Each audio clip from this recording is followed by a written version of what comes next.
Kembalinya Raja Serigala. Bab 305 pengunjung tiba-tiba. Setelah mengusir beberapa lalat, akhirnya suasana menjadi jauh lebih tenang. Xiao Xiao dan Ling Ling duduk di kiri dan kanan Chen Fan, menatapnya dengan patuh. Chen Fan merasa sedikit malu ketika kedua anak kecil itu menatapnya, dan bertanya, ada apa? Apakah ada sesuatu di wajahku? Keduanya mengangguk dengan sungguh-sungguh. Chen Fan terkejut dan bertanya, ada apa? Ling Ling mengacungkan jempol pada Chen Fan dan mengangguk 2 kali, sambil berkata, paman memiliki aura pahlawan di wajahnya. Chen Fan memutar matanya ke arah Ling Ling.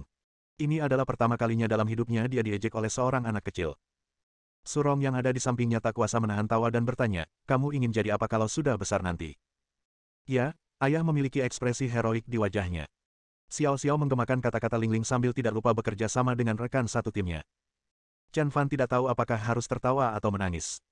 Yang satu aneh, yang satu lagi pecinta kuliner sejati, yang satu sangat belak-belakan, dan yang satu lagi berani bekerja sama dengannya jika dia berani berbicara. Kebetulan sekali, mereka benar-benar seperti sahabat. Ling Ling memegang tangan Chen Fan dan bertanya, Paman, bisakah kamu memberitahuku mengapa pria gendut itu tiba-tiba pergi? Mengapa dia tidak mempermalukan ibuku? Xiao Xiao menepuk kursi dan setuju, ya, sederhananya, apa yang terjadi ketika kita ditutup matanya? Chen Fan memutar matanya ke arah dua orang yang mengutarakan ide yang sama. Jika dia menceritakan keseluruhan ceritanya, mereka pasti akan pamer di depan teman sekelas mereka. Pada saat ini, Surong datang membawa 3 kue dan berkata, apakah kamu benar-benar ingin tahu? Ya. Keduanya mengangguk penuh semangat dengan mata berbinar. Sayangnya, saat matamu ditutup, ada seorang manusia super datang dan mengambilnya, jawab Surong. Chen Fan yang sedang minum air hampir memuntahkan airnya. Kebohongan seperti itu benar-benar digunakan untuk menipu anak-anak. Benar saja, Ling Ling dan Xiao Xiao menatap Surong dengan marah. Chen Fan sudah siap menonton pertunjukan itu. Bagaimana mungkin dua gadis pintar, Xiao Xiao dan Ling Ling, mempercayai kebohongan seperti itu? Namun, detik berikutnya, kata-kata Xiao Xiao dan Ling Ling membuat Chen Fan menyemprotkan air. Bibi, apakah 3 yang datang? Tanya Xiao Xiao. Tidak, pahlawan armor adalah pahlawan yang menyingkirkan orang-orang jahat, kata Ling Ling. Engah. Air dalam cangkir Chen Fan menyembur keluar. Dia memalingkan mukanya karena takut menertawakan dirinya sendiri. Dalam hatinya, dia sangat terkesan dengan kepolosan kekanak-kanakan yang mengagumkan itu. Di akhir piknik hari itu, mereka berempat berkemas dan bersiap untuk pulang. Tiba-tiba seorang laki-laki setengah baya bersimbah darah datang berlari menghampiri. Pria itu mengenakan kemeja putih, tetapi sekujur tubuhnya sudah berlumuran darah, terutama 2 luka di punggungnya, yang sangat mengejutkan. Pria itu menghampiri Chen Fan dan yang lainnya dan berkata, jangan beritahu siapapun bahwa aku ada di sini. Aku pasti akan memberimu hadiah besar di masa mendatang. Setelah mengatakan itu, dia menyelam ke bawah meja. Tirai meja itu sangat panjang dan menutupi seluruh tubuhnya. Chen Fan, Surong, Xiao Xiao, dan Ling Ling semuanya tampak bingung. Surong menggendong kedua anak itu dalam pelukannya dan berjalan meninggalkan meja dengan ekspresi khawatir di wajahnya. Orang-orang berlarian ke sana.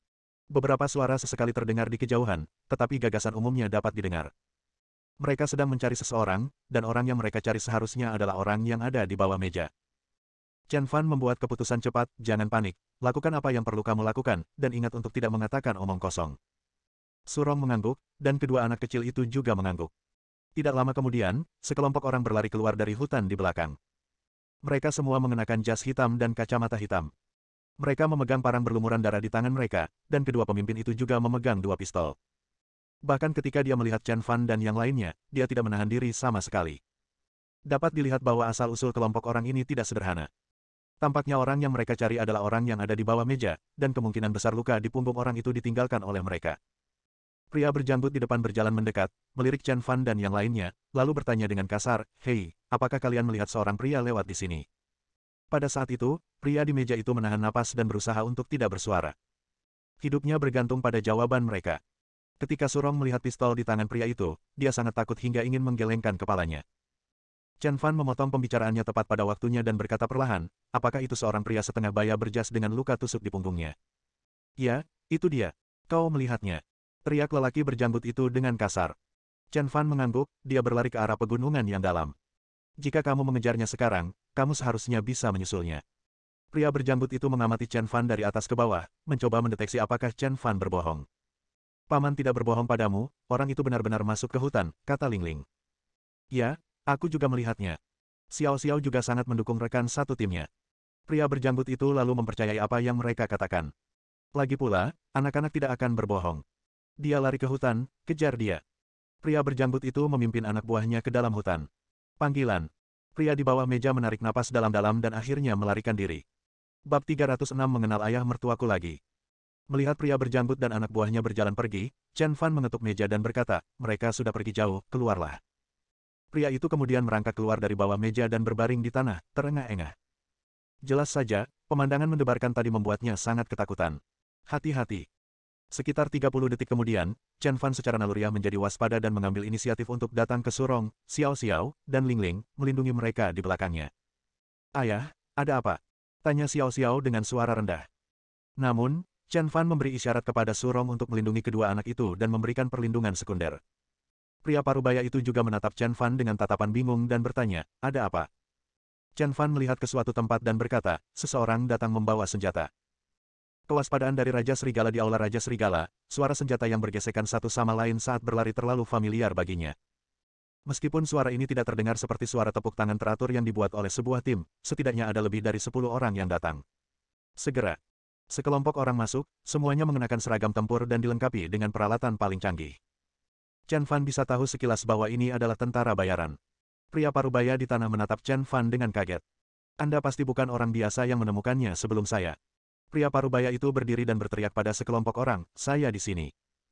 Lalu ke-15 orang itu berdiri di hadapan lelaki setengah baya itu dengan tenang, berdiri tegap dan memberi hormat serentak.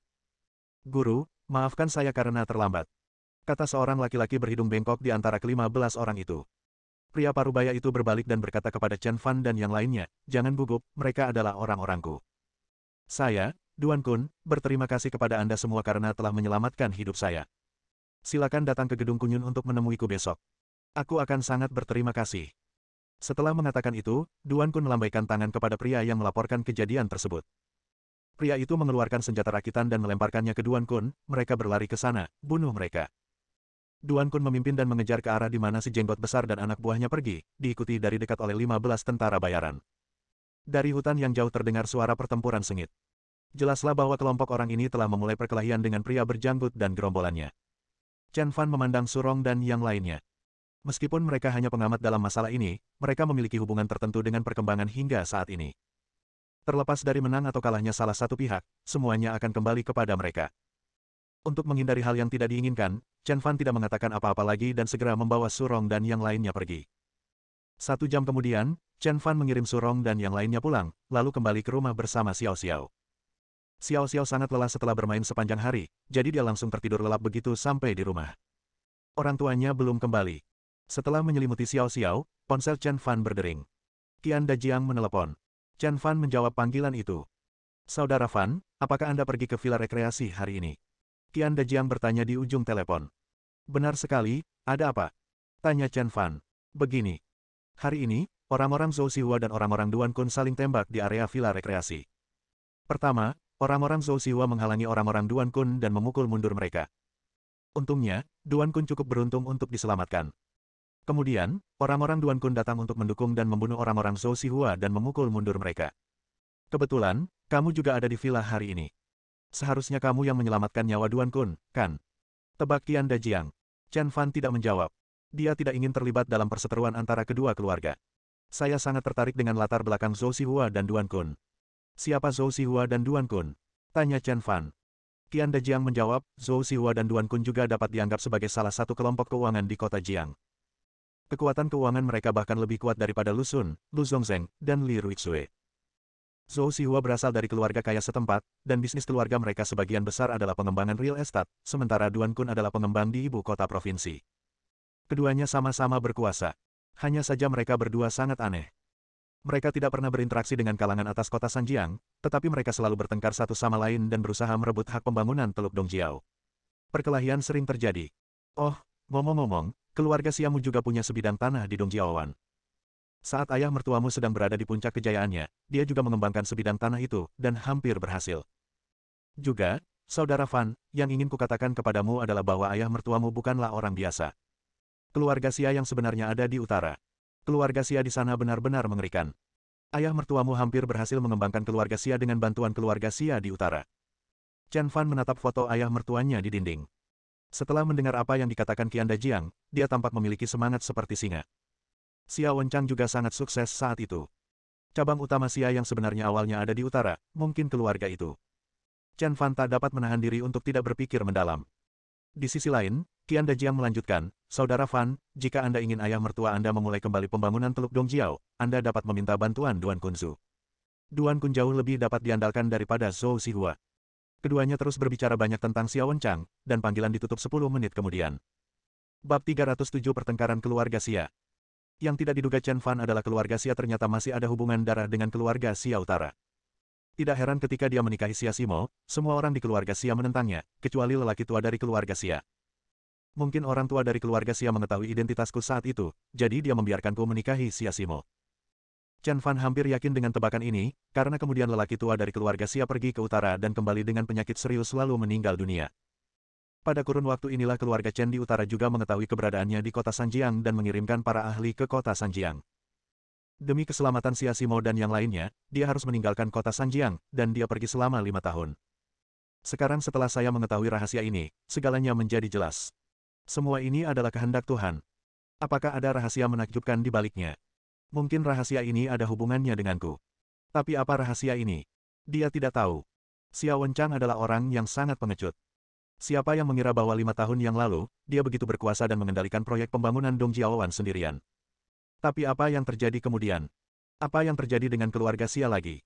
Dengan kata lain, apa yang ada di balik Teluk Dongjiao? Mungkin hanya Xia Wenchang, Zhou Xihua dan Duan Kun yang paling mengetahui semua ini. Jika Anda ingin mengetahui rahasia di baliknya, satu-satunya cara adalah memulai kembali pengembangan Teluk Dongjiao. Hanya satu dari Zhou Xihua dan Duan Kun yang dapat memulai proyek Dongjiaowan, jadi hanya satu yang dapat bertahan. Malam harinya, ayah mertua, ibu mertua, Xia Simo dan yang lainnya duduk di meja makan. Di depan mereka ada meja besar yang penuh dengan makanan lezat, tetapi mereka bertiga tidak senang dan tidak ada yang mengangkat sumpit mereka. Xiao Xiao buru-buru mengambil sepotong daging untuk Xia Simo, Xia Wenchang, dan Lin Xiulan masing-masing, lalu berkata dengan gembira, Ibu, kakek, nenek, kemarilah makan, daging babi rebus buatan ayah lezat sekali. Xia Simo memaksakan senyum, menyentuh hidung Xiao Xiao, dan berkata, terima kasih, sayang. Xia Wenchang mendesah dalam-dalam, mengambil sepotong daging babi rebus, memasukkannya ke dalam mulut, dan mengunyahnya dengan lesu. Hanya Lin Xiulan yang tidak mengambil sumpitnya. Xiao Xiao bertanya, Nenek, mengapa kamu tidak memakannya? Bukankah ini enak? Lin Xiulan melirik Xiao Xiao dan berkata dengan marah, jangan ganggu aku sedang dalam suasana hati yang buruk, aku akan menghajarmu nanti. Xiao Xiao sangat terkejut hingga tangannya terjatuh dan dia menundukkan kepalanya sambil mencubit ujung bajunya. Ibu, mengapa kamu marah pada Xiao Xiao? Kata Xia Simo tidak puas. Kemudian dia menggendong Xiao Xiao dan berkata, jangan takut, Xiao Xiao. Nenek tidak memarahimu. Dia hanya bercanda denganmu. Xia Wenchang juga mulai membuat Xiao Xiao senang. Melihat bahwa Xiao Xiao tidak lagi bersedih, dia berkata kepada Lin Xiulan di sampingnya, kamu memiliki temperamen yang buruk. Tidak bisakah kamu bersabar? Apa hubungannya ini dengan Xiao Xiao? Kenapa kamu begitu marah padanya? Wah! Lin Xiulan menggebrak meja dengan marah dan berdiri, lalu berkata, ya, aku seharusnya tidak marah padanya. Aku seharusnya marah padamu. Jika kamu tidak berguna, mereka pasti bisa menunggangi kita, buang air besar, dan buang air kecil di atas kita. Itu semua gara-gara kamu. Sekarang kamu berani bertengkar denganku. Wajah Xiao Wenchang memerah dan dia tidak berani mengatakan sepatah kata pun. Sudahlah, jangan berdebat lagi. Tidak ada yang bisa disalahkan dalam masalah ini, kata Xia Simo. Lin Xiulan melotot tajam ke arah Xiao Wenchang, lalu menatap Xia Simo, melipat tangannya dan berkata dengan marah, ini tidak aneh, itu tidak aneh, menurutmu apa yang harus kita lakukan? Xia Simo juga tercengang dan tidak tahu bagaimana memulainya sejenak. Chen Fan memeluk Xiao Xiao, menyeka air matanya, dan berkata, ibu dan ayah, keharmonisan akan mendatangkan kemakmuran. Jika ada masalah, kita bisa menyelesaikannya bersama, bukan? Lin Xiulan melotot ke arah Chen Fan, mengarahkan jarinya ke arahnya, dan berkata, aku tidak marah jika kamu tidak mengatakan apa-apa, tetapi aku menjadi sangat marah saat kamu mulai berbicara. Wajah Chen Fan menjadi hitam. Serangan ibu mertuanya benar-benar acak, tanpa ada perbedaan antara Anda dan saya. Katakan padaku, kalau saja kau punya sedikit kekuatan, kita tidak akan diganggu seperti ini, kan? Ayahmu tidak berguna, dan kamu juga tidak berguna. Mengapa hidupku begitu menyedihkan? Ada 2 pecundang di sekitarku. Dosa apa yang telah kulakukan di kehidupanku sebelumnya sehingga Tuhan harus memperlakukanku seperti ini? Chen Fan tampak bingung dan kehilangan arah. Awalnya dia bermaksud menengahi pertikaian itu, tetapi dia tidak menyangka akan melibatkan dirinya sendiri. Dia benar-benar bingung. Bu, siapa yang menindasmu? Chen Fan bertanya dengan hati-hati. Apa yang bisa kamu lakukan jika kamu diganggu? 1 sampah, 2 sampah, apa yang bisa kamu lakukan? Lin Xiulan berkata dengan mata merah karena marah. Xia Simo berkata, paman dan bibiku pergi menemui orang tuaku dan memaksa mereka untuk mengambil 3 juta. Bab 308 pentingnya Teluk Dongjiao. Memberi paman dan keluarganya 3 juta. Chen Fan bertanya dengan bingung, mengapa? Xia Simo pun menghela napas dan menjelaskan, kakak perempuan tertuaku dan Ye Bufan akan bertunangan bulan depan, dan nenek serta paman berencana untuk membeli sebuah villa untuk kakak perempuan tertuaku sebagai rumah pernikahan mereka. Anda tahu situasi keluarga Xia. Mereka tidak mampu membeli villa sekarang. Kemudian mereka datang kepada kami dan meminta kami memberi mereka 3 juta untuk membeli villa. Kau terlalu banyak berpikir. Chen Fan berdiri dan berkata, bagaimana mereka memperlakukanmu pada awalnya. Mereka menendangmu keluar dari keluarga Xia, menjebakmu di belakangmu, dan merencanakan sesuatu yang buruk terhadapmu. Aku akan membunuh kalian semua beberapa kali. Sekarang mereka dalam masalah, mereka akhirnya memikirkanmu. Apa kau benar-benar mengira kami penjilat, melambaikan tangan saat dibutuhkan dan mengusir kami saat tidak dibutuhkan? Kenapa mereka tidak masuk surga saja? Beraninya orang-orang tak tahu malu seperti itu bertahan hidup di bumi ini. Uang ini tidak bisa diberikan, sama sekali tidak diberikan. Chen Fan mengungkapkan sikapnya. Dia orang yang sangat berprinsip. Jika orang lain berbuat baik padanya atau orang-orang di sekitarnya, dia akan membalasnya 10 kali lipat atau 100 kali lipat. Jika orang lain tidak bersikap baik kepadamu atau orang-orang di sekitarmu, maka aku merasa malu untuk berbicara kepada mereka. Selama 5 tahun dia pergi, dia bisa mengerti betapa menderitanya keluarga Xia Simo. Dan, semua ini disebabkan oleh keluarga Xia. Meskipun mereka semua memiliki darah keluarga Xia, hati mereka sangat kejam. Xia Simo menghela napas dalam-dalam dan berkata, kami punya ide yang sama denganmu, tapi... Tapi apa? Chen Fan tahu bahwa Xia Simo baik hati dan pasti tersentuh oleh bujukan paman dan kakak perempuannya, Xia Wuyan. Mereka mengancam kita dengan tanah di Teluk Dongjiao. Kata Xia Simo. Ketika Chen Fan mendengar kata-kata Xia Simo, dia langsung menatap Xiao Wenchang di sebelahnya. Tatapan mata Xiao Wenchang juga berubah, dia menundukkan kepalanya, dan bertingkah sangat lemah. Dengan tatapan inilah Chen Fan melihat dengan jelas bahwa saat mereka membicarakan Teluk Dongjiao, sorot mata Xiao Wenchang dipenuhi ambisi besar, namun saat ia melihat Chen Fan sedang menatapnya, ia langsung berubah menjadi pengecut dan takut. Benar saja, Xiao Wenchang adalah orang yang luar biasa. Chen Fan tidak terlalu memperhatikannya dan terus menatap Xia Simo. Xia Simo tahu bahwa Chen Fan tidak tahu tentang Teluk Dongjiao, jadi dia berkata, keluarga Xia kami memiliki sebidang tanah di Teluk Dongjiao. Saat itu, Teluk Dongjiao sedang dalam pembangunan besar, dan keluarga Xia kami juga mengembangkan sebidang tanah itu. Saat itu, kakek dan ayah saya sama-sama bertanggung jawab atas pengembangan tanah Dongjiaoan. Itu juga merupakan masa puncak keluarga Xia kami. Keluarga Xia memiliki aset setidaknya 2 miliar dan menerima bantuan dari seorang pria besar misterius, yang mendatangkan aliran dana yang stabil. Keluarga Xia menganggap tanah Dongjiaoan sebagai kunci kebangkitan keluarga Xia. Namun kemudian, pembangunan Teluk Dongjiao tiba-tiba terhenti. Semua petinggi yang mendukung pembangunan Teluk Dongjiao mundur bagai air pasang, hanya menyisakan para pengembang yang berjuang untuk bertahan hidup. Tanpa investasi dana besar yang berkelanjutan, dana pembangunan Teluk Dongjiao segera habis. Tanpa investasi besar dari para petinggi, pengembang seperti keluarga Xia sangat terdampak dan menderita kerugian besar. Mereka kehilangan semua uang mereka. Setelah serangan ini, keluarga Xia mengalami kerugian besar dalam hal sumber daya manusia, dan jatuh dari keluarga kelas 2 menjadi keluarga kelas 3 dalam waktu singkat, dan bahkan gagal dianggap sebagai keluarga kelas 3. Jadi, nenek dan paman menggunakan sebidang tanah itu sebagai ancaman untuk mengancammu. Tanya Chen Fan. Xia Simo mengangguk dan berkata, nenek dan paman berkata bahwa jika kita tidak menghasilkan 3 juta, mereka akan menjual tanah itu. Chen Fan berpikir sejenak dan berkata, menurut apa yang Anda katakan, pengembangan sebidang tanah itu telah mandek selama bertahun-tahun, dan jika tidak ada investasi berkelanjutan dari para petinggi, tanah itu tidak akan pernah dikembangkan lagi dan akan menjadi tanah terlantar. Haruskah kita mengabaikan mereka? Itulah yang kukatakan. Xia Simo menghela napas dan berkata, ayah dan kakek menginvestasikan segalanya di sebidang tanah ini, dan ayah selalu menganggap memulai kembali sebidang tanah itu sebagai tujuan hidupnya. Jika sebidang tanah itu benar-benar dijual, maka... Xia Simo memandang Xiao Wenchang di sebelahnya, dan Chen Fan juga memandang Xiao Wenchang. Selalu ada secerca ambisi besar di matanya, meskipun tersembunyi dengan baik, Chen Fan bisa melihatnya. Bersambung.